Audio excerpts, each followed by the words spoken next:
outside of the cruise center, at your own risk. Best has a vehicle. Restaurants. All these things were not here.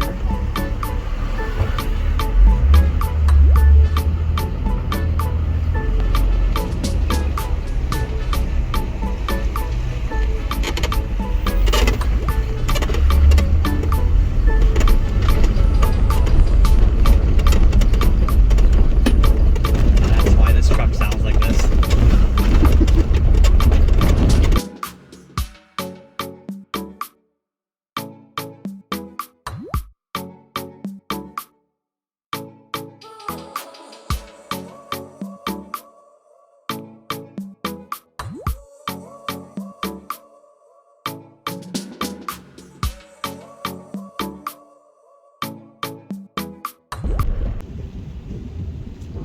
Alright, so everybody, this is usually our last stop of the tour, but because of the weather, I'm making it the first stop because I'm not sure the flamingos will be here if it starts to rain again, ladies and gentlemen, right?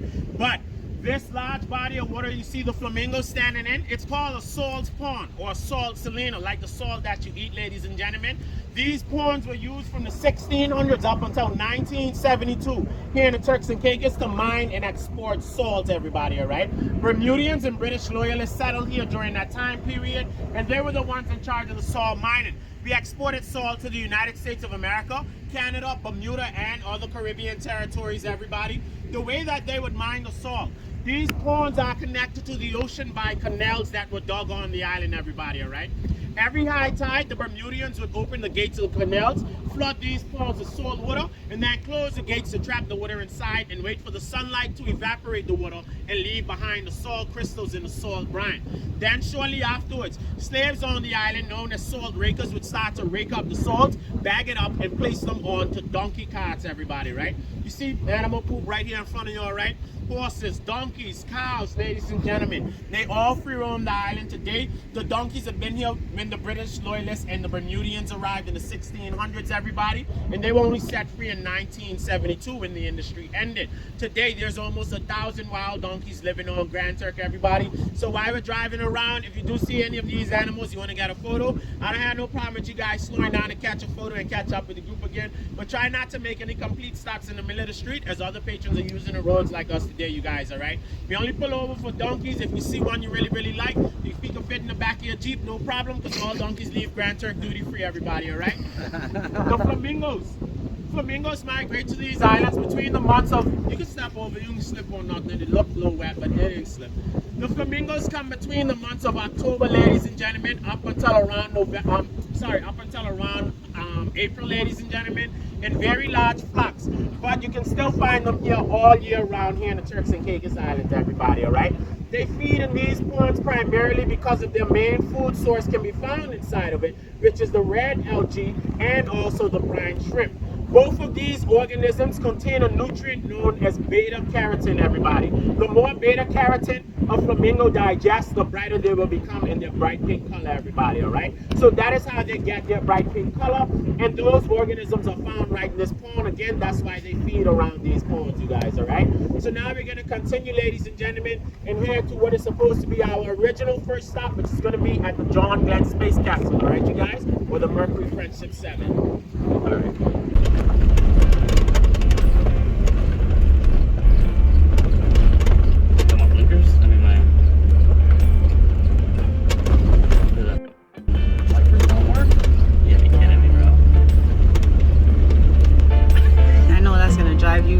TPMS light came on, everything. Yo, bro. Yeah, no, it don't work. These things stopped working years ago.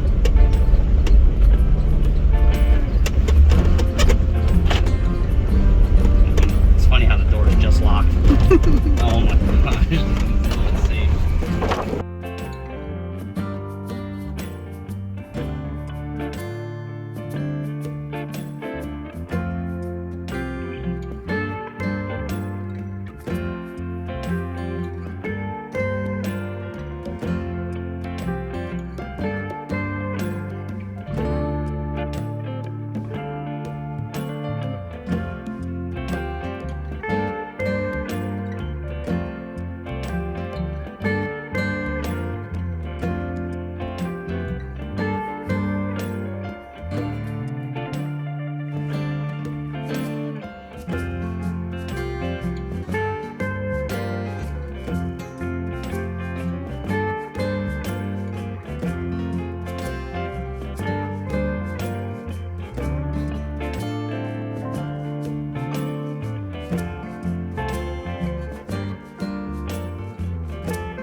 Cockburn Town or Cockburn Town. Same spelling, just a different pronunciation between the British loyalists and the Bermudians who settled here, everybody, all right?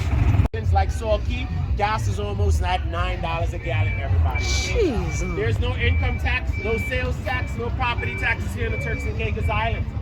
Minimum wage is $8 an hour or $9 an hour for skilled and construction workers, everybody, all right? Over on that island, there's no hospital, no clinic, no police officers, everybody. Most of them come here to Grand Turk on a weekly basis to do their weekly grocery shopping. All of the stuff that we buy from the stores, the local grocery stores here, most of it comes from the United States. Most of it is imported here to the Turks and Caicos Islands, you guys, all right?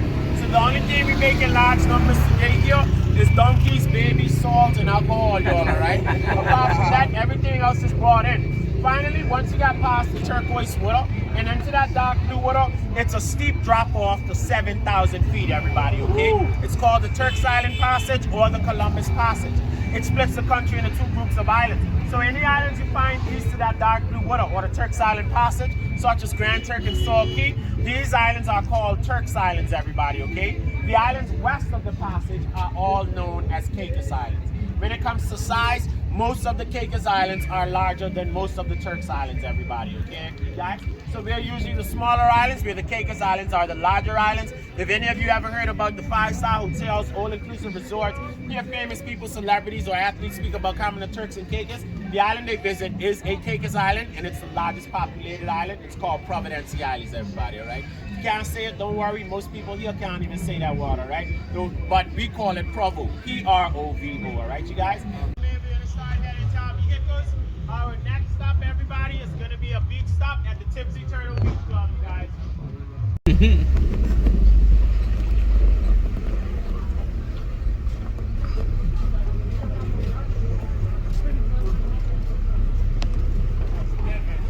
Barbie's restaurant, Barbie's variety store.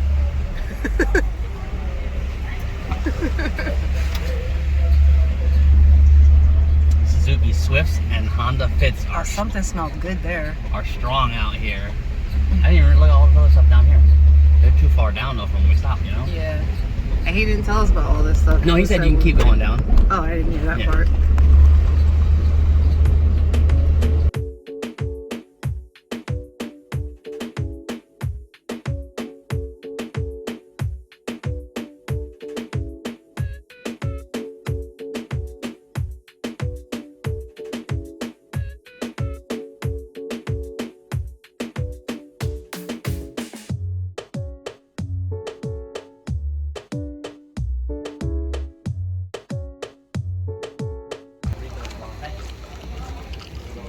Thank you. Did he not tell me that?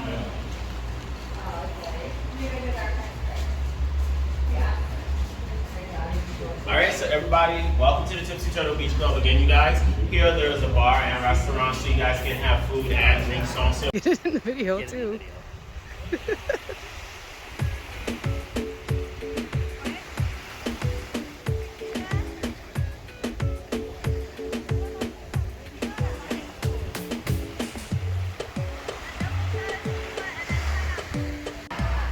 Look at how beautiful this place is.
Hey, why does it sound like it's about to explode? That's all I hear.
What you're looking at is a replica of the first manned spacecraft to orbit Earth, known as the Mercury Friendship 7, ladies and gentlemen. This space capsule was launched into orbit on February 20th, 1962 by the United States of America with the famous American astronaut John Glenn inside of it, everybody. It went around the Earth 3 times before splash landing right here in the waters of the Turks and Caicos Islands in less than 6 hours, everybody. And it was only about 60 miles this way, or 60 miles east of this island, when it was retrieved by the USS Noah, a US Navy battleship that was nearby, everybody, okay?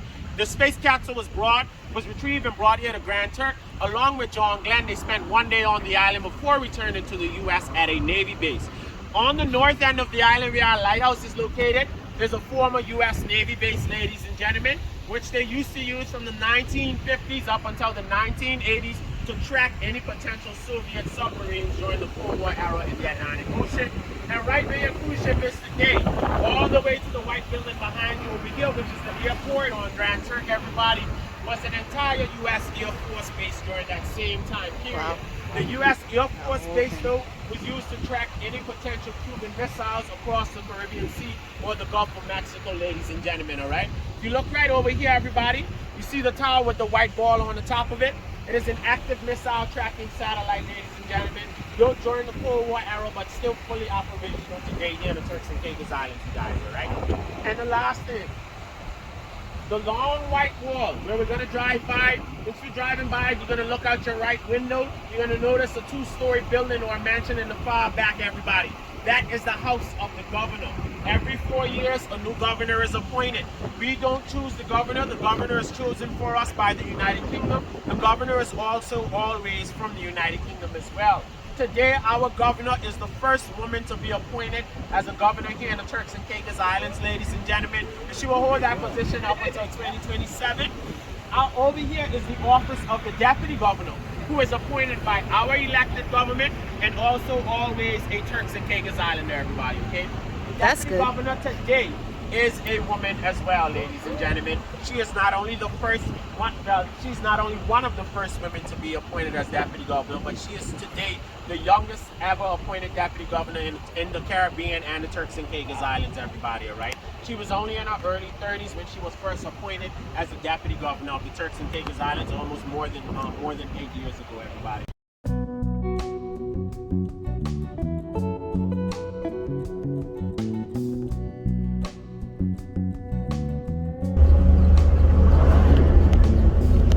This was a good tour. I liked it. Yeah. It was real chill, relaxed. Everybody here was not like super or anything. Love it.